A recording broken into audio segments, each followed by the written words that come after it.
Regardez-moi ça. J'aime bien tous ces petits gestes barrières. C'est très pratique, ça permet de tester le degré d'obéissance des gens. Regardez, ce virus, c'est quand même pas mal. Ça a montré les limites du capitalisme. Ça a aussi montré que ça faisait 40 ans qu'on privatisait le système de santé et qu'on n'écoutait pas ceux qui le dénonçaient. Comme quoi, même un virus dit plus de vérité qu'un journaliste de BFM.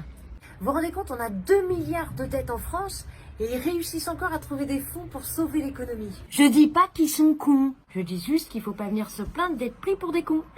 Les banques, elles prêtent de l'argent aux entreprises, n'importe lesquelles, hein. Je veux dire, les vendeurs d'armes, les médias, on s'en fout. Et puis les entreprises, elles aident les politiques qui veulent être élus. C'est aussi simple que ça. Et le peuple, vous le mettez où dans cette pyramide?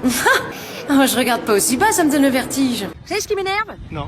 On n'arrête pas de parler des facteurs, les caissières, les livreurs, blablabla, à tous ceux qui étaient soi-disant en première ligne pendant le confinement. Et vous y avez pensé, vous, aux petits députés qui étaient obligés d'aller jusqu'à l'Assemblée nationale, qui ont pris des risques pour faire passer la loi, là, pour faire travailler les gens plus de 60 heures par semaine? Vous y avez pensé, ça? Je suis désolée, je ne veux pas être responsable de ça. Je ne veux pas empoisonner les gens qui me font manger. Je ne veux plus trahir les gens qui ont voté pour moi pour que je défende leurs valeurs. Notre métier n'a plus de sens. On vous fait payer des taxes écologiques, mais nous on autorise la déforestation de l'Amazonie pour que des grosses sociétés puissent fabriquer leur huile de palme. On continue à entretenir des laboratoires pharmaceutiques qui ne vous soigneront jamais, car vous leur rapportez bien plus en étant malade. On renfloue des banques qui ne vous enrichiront jamais, car vous leur rapportez bien plus en étant à découvert.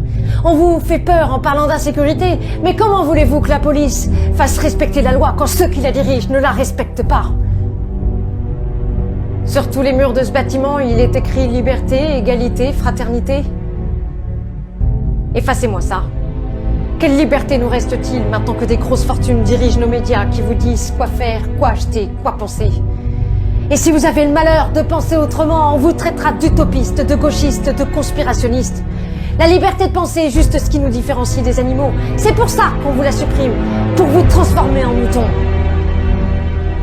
Quelle égalité nous reste-t-il quand nous, représentants de la France, nous gagnons plus de 5 000 € par mois, pendant que plus de 6 millions de ceux qu'on représente vivent avec moins de 900? Quelle fraternité nous reste-t-il quand on tire des missiles qui valent des millions à l'autre bout du monde pour tuer des gens qu'on ne connaît pas? Alors qu'on retire les moyens de soigner des infirmières qu'on muselle dès qu'elles osent manifester? La devise de la France n'est plus liberté, égalité, fraternité. La seule devise qui nous reste en France, c'est l'euro. Mais vous valez mieux que ça.